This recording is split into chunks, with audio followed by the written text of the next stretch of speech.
Hello and welcome to the Irish History Podcast. My name is Finn Dwyer and this is Endgame Part 2. This is the second last episode in the War of Independence series. If you haven't listened to Endgame Part 1, it's worth checking that out before diving into today's podcast. That show ended in the summer of 1921 when the British government faced a dilemma of whether to impose martial law across the 26 southern and western counties of Ireland and thereby dramatically escalate the war, or alternatively start negotiating with the Irish Republican movement. Now this question, as we will see, was answered by King George V in a momentous royal visit to Belfast in June 1921. Therefore, to start today's podcast and fully appreciate the implications and consequences of the British government's decision about whether to escalate the war or start peace talks, we need to set the scene to the backdrop of George V's visit to Belfast and look at how people in that city were enduring some of the worst violence in its long and turbulent past. At the start of the last podcast, I thanked the supporters of the show, the people who deserve the most credit for this series. But I forgot to announce that their exclusive podcast, available only for supporters on Acast Plus and Patreon, will be out soon. In that show, I'll be talking to Dr. Regina Donlan about her research on the role returning emigrants played in the Irish War of Independence. It's an overlooked but fascinating topic. If you're not listening on Acast Plus or Patreon, but you'd like to hear that show and get the finale of the War of Independence series early, you can become a supporter on Acast Plus and Patreon really easily by clicking on the links in the show notes below. Finally, don't forget to check out the hand-painted pewter models commissioned to mark the War of Independence. We only have a limited number available at the shop at irishhistorypodcast.ie/shop.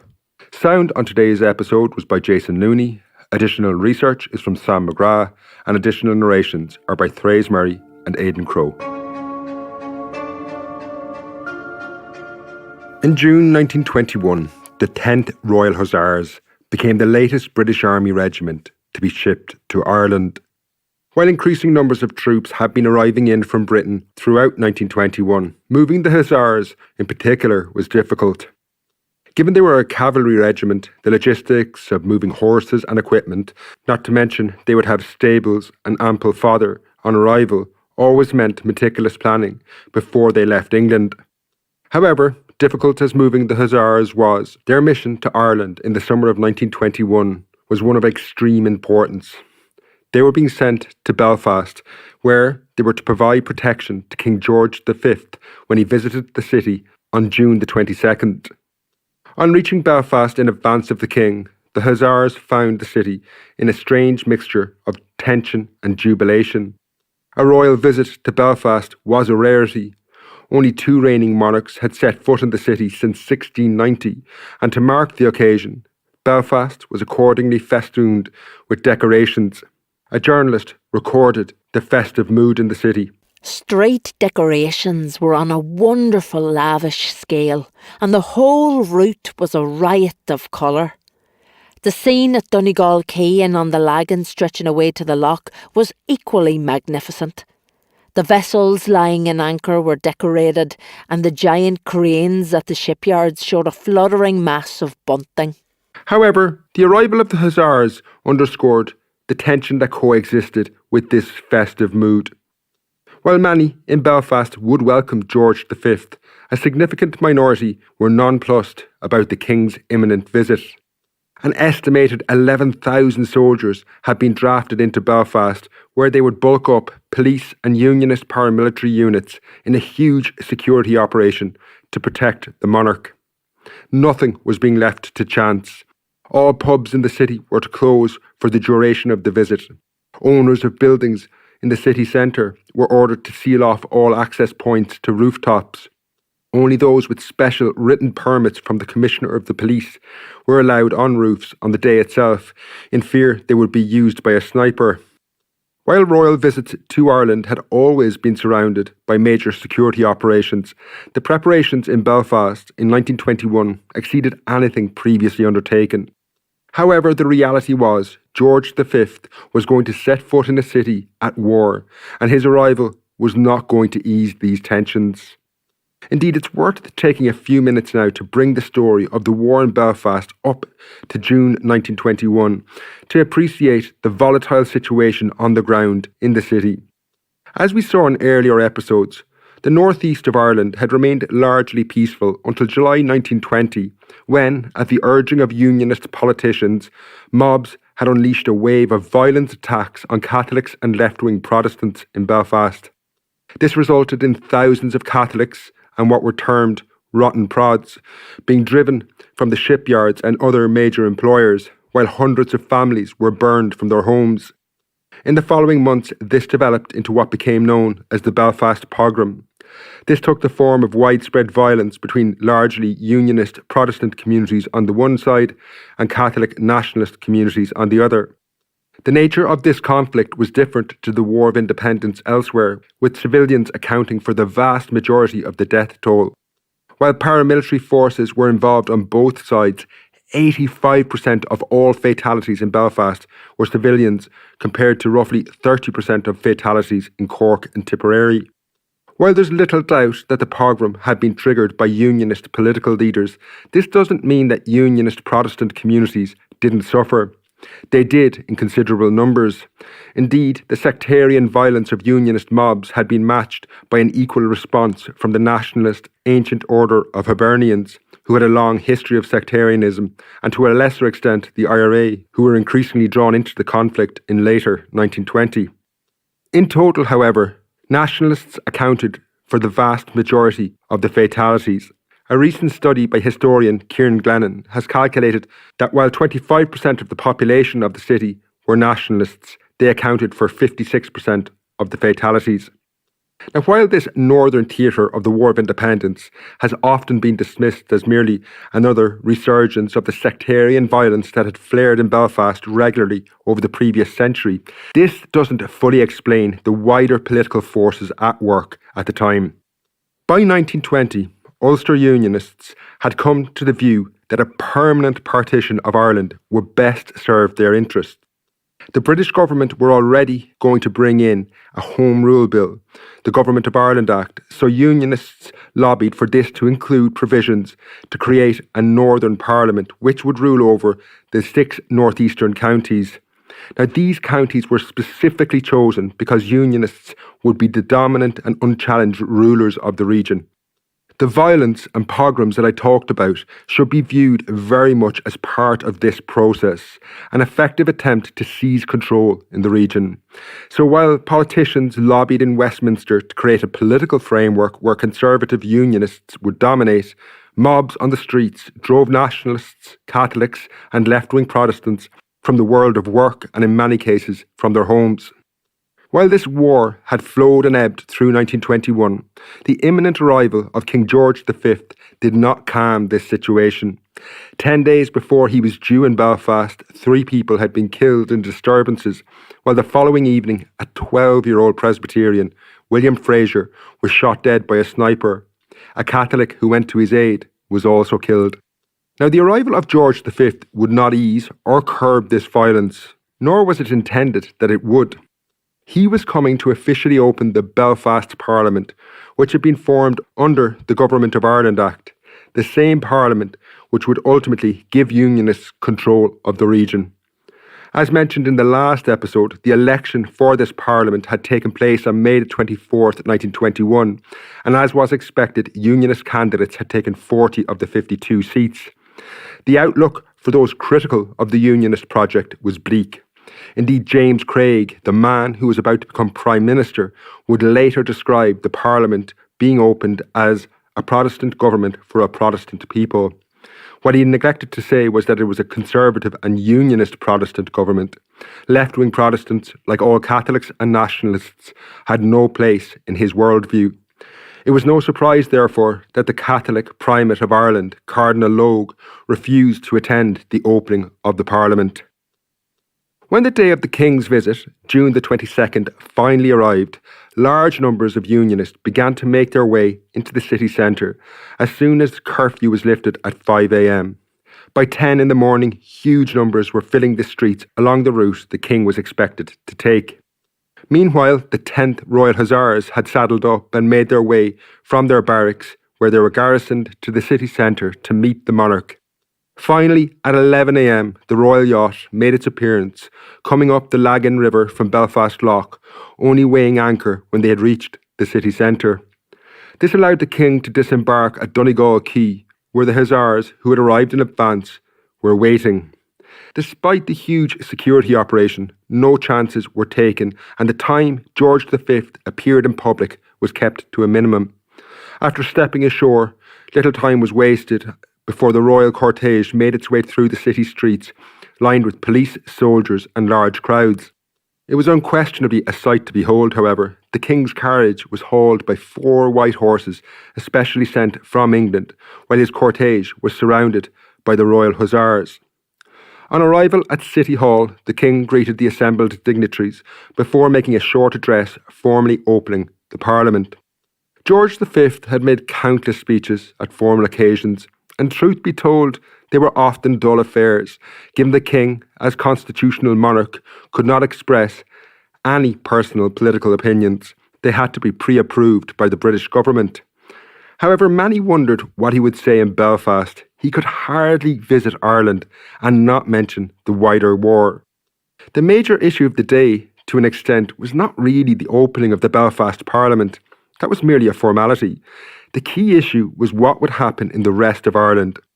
As we saw in the last episode, the Dublin Parliament, created under the Government of Ireland Act, was clearly not going to meet, given it was dominated by Republicans who were boycotting the institution. Now, under the terms of the Government of Ireland Act, if something was not done, martial law would be extended across the rest of Ireland, meaning an escalation in the conflict. George V would surely at least flag what the government's intentions were. When he did actually address the Parliament, his speech proved to be one of the most significant addresses by any British monarch ever made in Ireland. His opening remarks were not very memorable.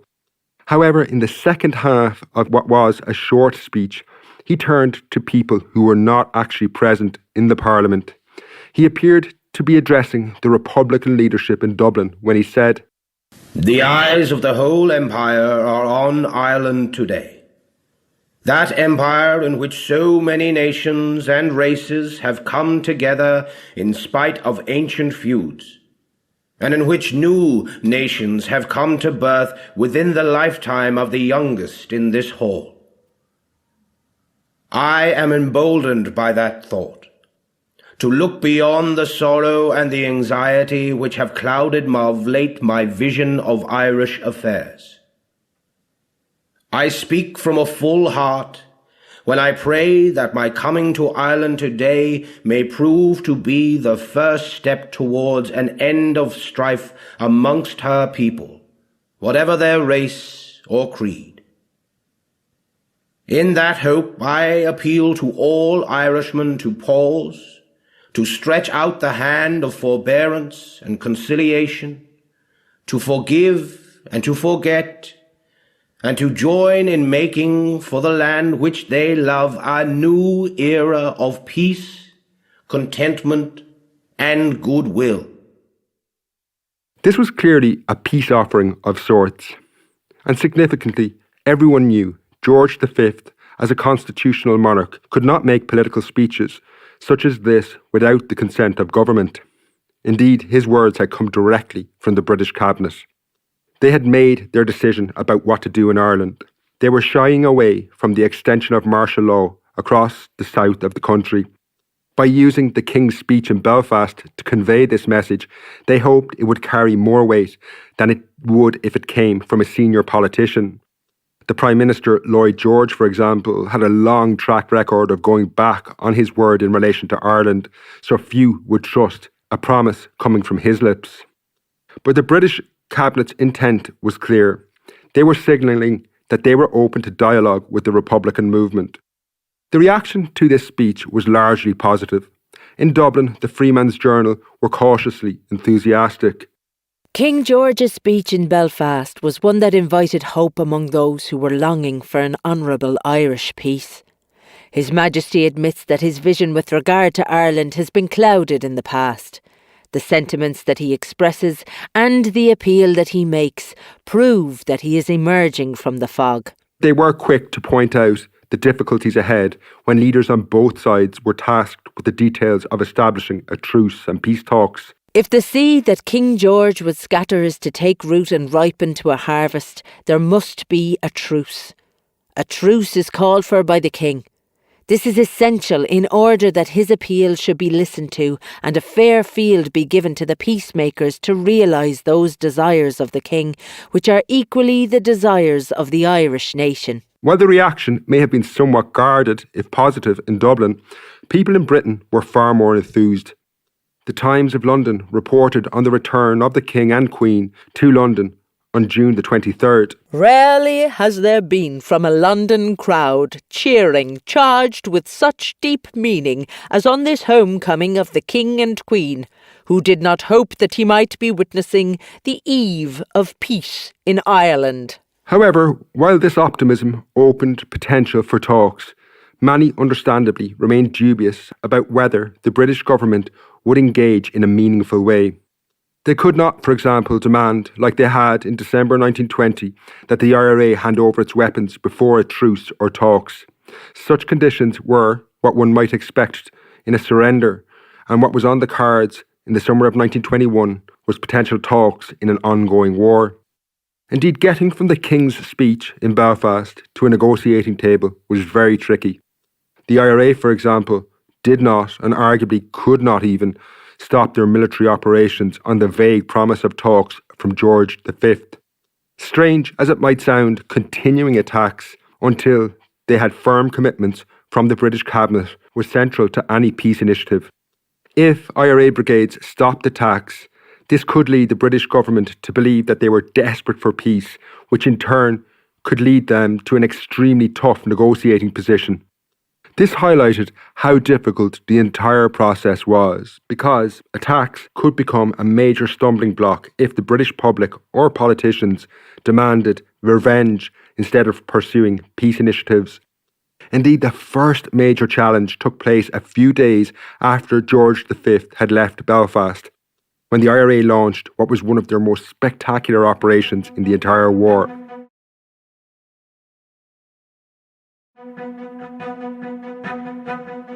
After providing a bodyguard for George V in Belfast, the 10th Royal Hussars remained in the city for 2 days. The King himself was only in Belfast for a few hours. As we heard, moving this unit anywhere was a major logistical undertaking. However, 3 troop trains with the necessary cattle wagons to carry the horses arrived in Belfast, and the regiment prepared to leave the city on the morning of June the 24th. Just before 9 a.m, the last of the 3 trains, carrying 117 soldiers and 104 horses, including the 4 Windsor Greys that had pulled the King's carriage through Belfast, left Great Victoria Station, heading for Dublin.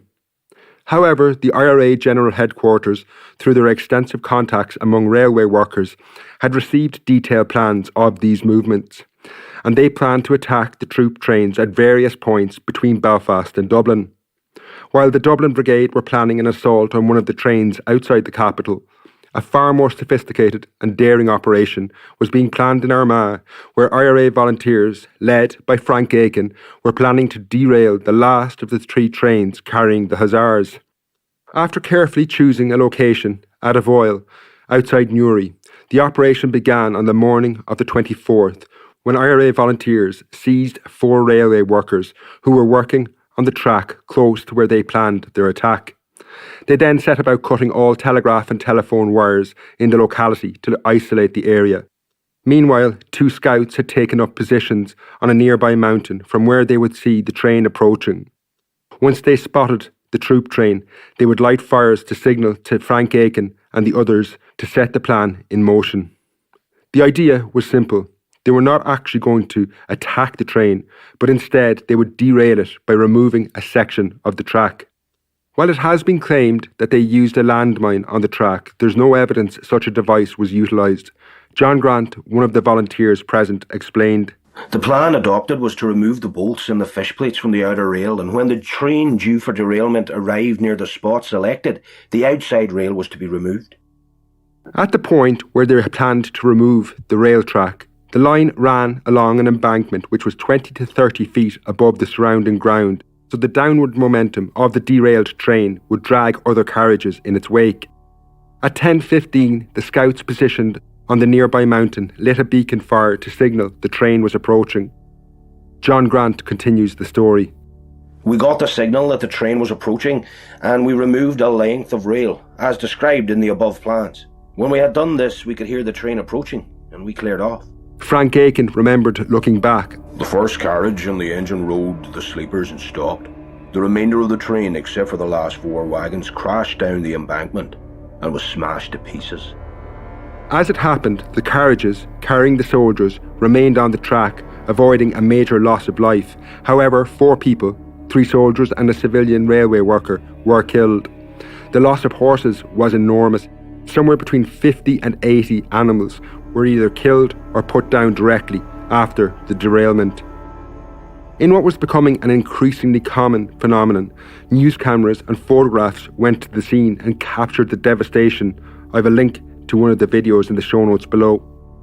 This was still a time when the written word could convey such carnage better than grainy photographs or flickering camera reels.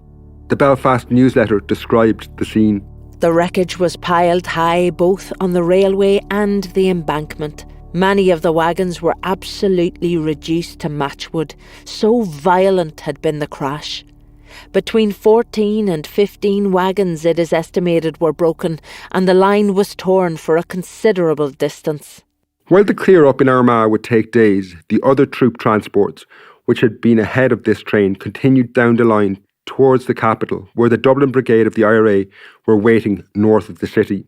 2 bombs were thrown at a fast-moving train, causing widespread damage. However, the IRA volunteers had misidentified the target and attacked a civilian train, injuring several innocent people.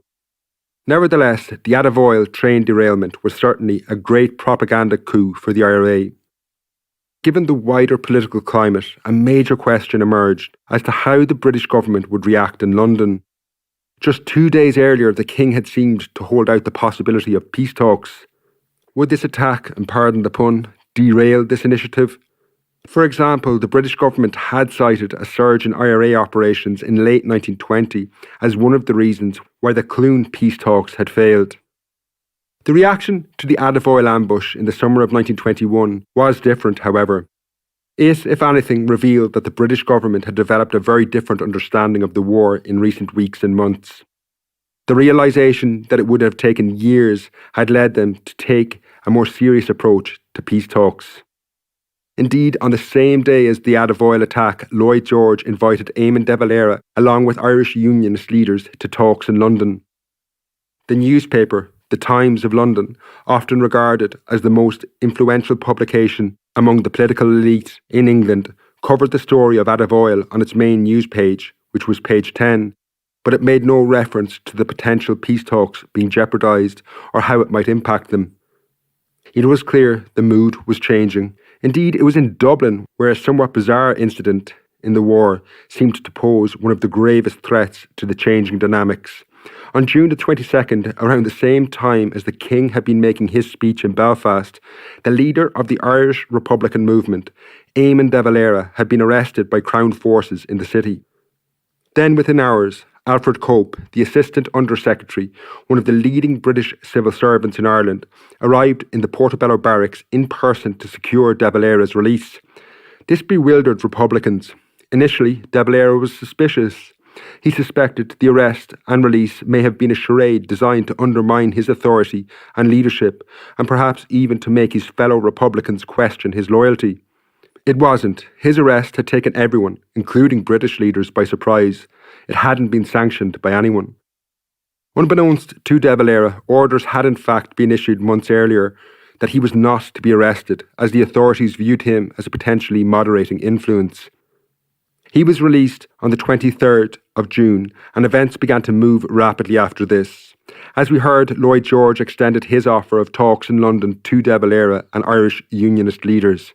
This began what became a dance of sorts, where all sides tried to create the impression they were not going to give ground. De Valera somewhat predictably refused to attend talks with Irish unionist leaders in London. He came up with a counter-offer suggesting that he meet the leaders of Northern and Southern Unionism in Dublin and that they would come up with a common position which they could then take to London. James Craig, the leader of the emerging state of Northern Ireland, rebuffed any notion that he would be represented by an Irish Republican or share in any such initiative.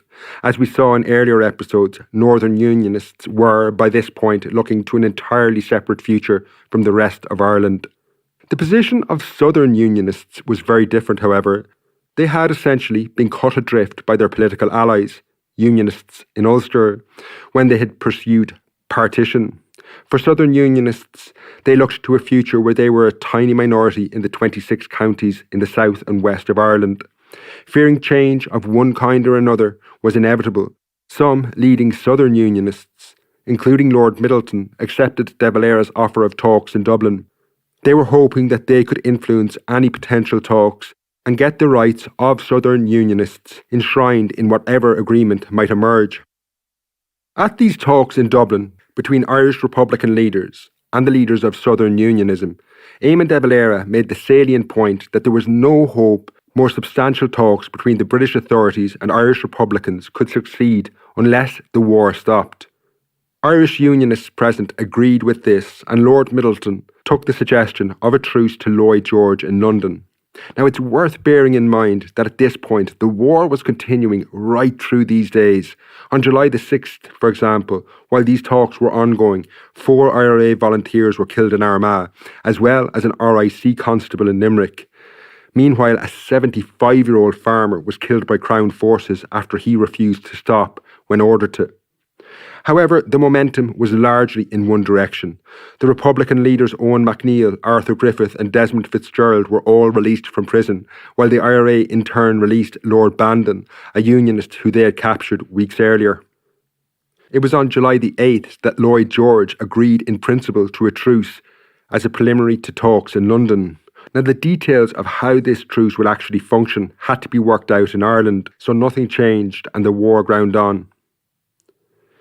Following Lloyd George's approval, however, talks did take place in Dublin between the Commander-in-Chief of the Crown Forces, General Neville Macready, and Republican representatives Eamon Duggan and Robert Barton. At these talks, terms were agreed for a truce that would come into effect at midday on July the 11th, 1921. Now, the agreement was very narrow. No political aspects of the conflict were addressed. The truce was essentially a conditional ceasefire, so talks could really begin. There was no IRA surrender of weapons, no British withdrawal from Ireland, and nothing had been said about the thousands of IRA prisoners in British jails except that trials and executions would stop. While it was agreed the IRA for their part would stop raids and attacks, the Crown forces agreed that they would not arrest or harass IRA volunteers and would keep military displays and parades to a minimum. When the truce was announced, the reaction was one of jubilation in the general public. It had been nearly a decade since Ireland had known peace. For many, they had been at war in some way, shape or form since the beginning of the First World War back in August 1914. While the truce offered the potential end to the wider war on a very basic level, and perhaps one we might be able to relate to today, a curfew that had been in place across the island was going to be lifted. The Press Association reported on the situation in Dublin when the truce came into effect on July the 11th at 12 noon. Dublin has undergone many ordeals in the past 10 years, during which labour and political upheavals have been frequent. But it has seldom enjoyed a greater feeling of relief than that experienced at noon Monday, when a general political truce was observed. The long and painful strain under which every citizen was labouring under was at last broken, and the people breathed freely once more. The machines of war were laid aside and peace reigned supreme. The effect on Dublin citizens was almost magical. A general feeling of relief was everywhere noticeable. Precisely at noon, the sirens on the ships in the Liffey were sounded, and a din reminiscent of New Year's Eve was maintained for a few minutes, while the military guard at the Custom House stood at ease. After a year and a half of imprisonment from curfew for daily periods from 9 to 6:30, Dublin was released on Monday night. Every street was so thronged that it might have seemed that none spent the time indoors. All tramcars were crowded, motor cars hummed through the city, and motor bicycles and cycles dodged their way through the crowds. When darkness approached, all trams lit up and travelled to and fro with their human freight. The youth of both sexes paraded the streets singing, and there were bands playing. 3 years have gone since bands have marshalled in Dublin. Following this, on July the 14th, Eamon de Valera travelled to London to begin what were preliminary discussions with Lloyd George. These were very broad. The intention was only to lay out the basis for more detailed negotiations. But to say these did not go well was an understatement. De Valera met with Lloyd George 3 times over the course of a week, after which the British Prime Minister made an offer. This was that Ireland would be granted what was called Dominion status, the same position South Africa or Canada enjoyed at the time. An Irish government would control its finances, its judicial system, internal affairs like education, but, and crucially, it would firmly remain within the empire and subject to the British Crown. De Valera rejected this offer and left London on July the 21st. Back in Dublin, major divisions now began to emerge in the Republican leadership. Hardliners, like the Minister for Defence, Cathal Brugha, was opposed to any negotiation and favoured a return to war. He was opposed by Michael Collins, who favoured talks. By the end of August, all discussion and even formal communication with the British cabinet had stalled. Lloyd George offered talks, but De Valera and the Irish cabinet continued to reject them until the terms of such negotiations were more favourable. The key issue at stake for Republican leaders was how the negotiations would be framed. This was crucial. If they accepted Lloyd George's idea of Dominion status, they could not hope to get anything better and would probably get something worse. De Valera wanted the talks to take place as discussions between 2 independent countries, but this was something the British dismissed out of hand.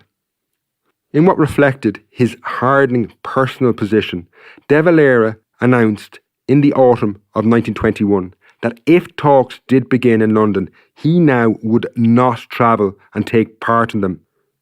What precisely he was doing at this point has been the subject of intense debate ever since.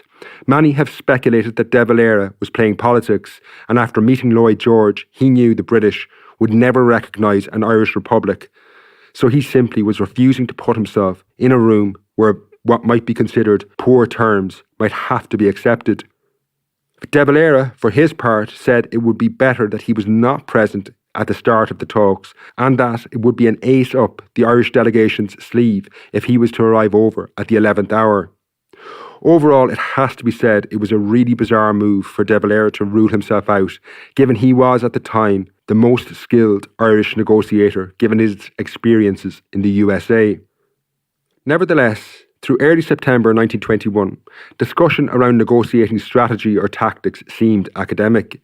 The 2 sides could not even agree on a basis for talks, let alone discuss their differences. The impasse was finally broken when it was agreed that the talks could take place to, and I quote, ascertain how the Association of Ireland and the community of nations known as the British Empire may be best reconciled with Irish national aspirations. It was suitably vague that both sides could take what they wanted from these words. While the Republican leadership had agreed to talks, they now had to decide who exactly they would send to London to do the negotiating. De Valera, as we have heard, ruled himself out, as did Cathal Brugha, although sending the latter would probably have been counterproductive given his opposition to the entire process. While Michael Collins was named as a delegate, he continued to try and get Eamon de Valera to travel as well.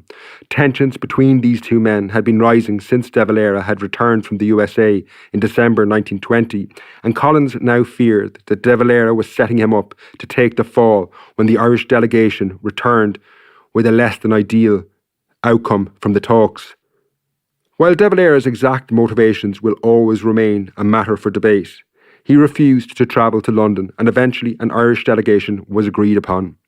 This was officially led by Arthur Griffith, although the real power behind his throne was Michael Collins. The other negotiators were Robert Barton, George Garvin Duffy and Eamon Duggan. They also brought a large team of advisors and experts. One of the most controversial of these was Erskine Childers. Born to an Irish mother and an English father, he had been very much part of the British elite, attending the prestigious Haileybury private school before going up to Cambridge. He was an established author, writing the bestseller The Riddle of the Sands, and had worked as a legal expert in the House of Commons before fighting in the Boer War and the First World War. However, his long-held ancestral attachment to Ireland had developed into political sympathy and activism after the 1916 Rising, and in 1921 he was a valuable advisor to the Irish delegation, given his experience. However, his presence was deeply resented by the British, who viewed him as a traitor. While the final plans were being put into place for the delegation's departure, crucially, the truce was to a large extent holding across the south and west of Ireland. Violence had declined, and while it did not completely stop, there were no major IRA operations. An uneasy peace existed in many towns, as British garrisons remained in place and IRA volunteers who had been on the run for months started to reappear. The situation in the northern 6 counties, ruled by the Belfast Parliament, however, was very different. The pogroms continued, and the truce terms, which were supposed to apply to the entire island, had been largely ignored in the northeast. The IRA commander in Belfast, Roger McCorley, said, "The truce in Belfast lasted 6 hours. The pogroms lasted 2 years." Indeed, since the opening of the Belfast Parliament, violence in the city had only worsened. 16 people were killed in the 7 days after the truce came into effect. July and August were some of the most violent months on record in Belfast. Roger McCorley again described the situation after the truce came into effect. "Open warfare between ourselves and the special constables continued right through the period of the truce."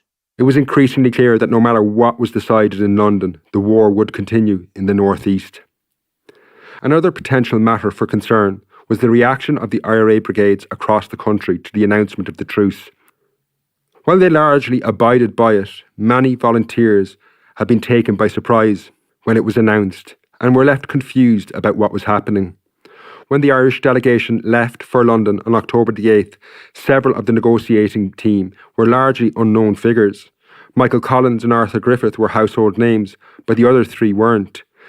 This naturally led many volunteers to wonder what exactly was happening. To make matters worse, many volunteers also resented the fact that while they had done the fighting, they hadn't even been consulted about the truce or peace talks. This underscored the fact that no one really knew what the bottom line for the Irish Republican negotiators going to London was. At what point would they walk away from the talks? In what was an ill omen, the truth of the matter was, if you travelled around Ireland in 1921, you would have heard numerous answers to such a question, given people had very different views on the talks.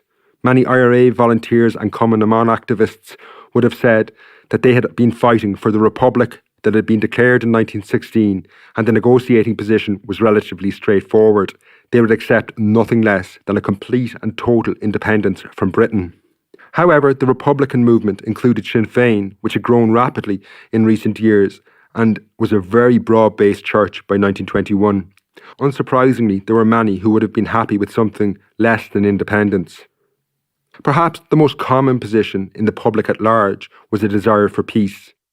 The general confusion, though, between these various views across Irish society framed the talks, which finally got underway in London in mid-October. In the final episode of the series, we will travel to London, where the Irish delegation found themselves facing the most experienced British politicians of the day and some of the most famous figures of the 20th century. David Lloyd George, Winston Churchill, Lord Birkenhead, Hermer Greenwood and Austen Chamberlain, to name but a few. While that's all ahead of us, don't forget to check out the limited edition figures at the shop at irishhistorypodcast.ie/shop. There's links in the show notes below. Until next time, Slán.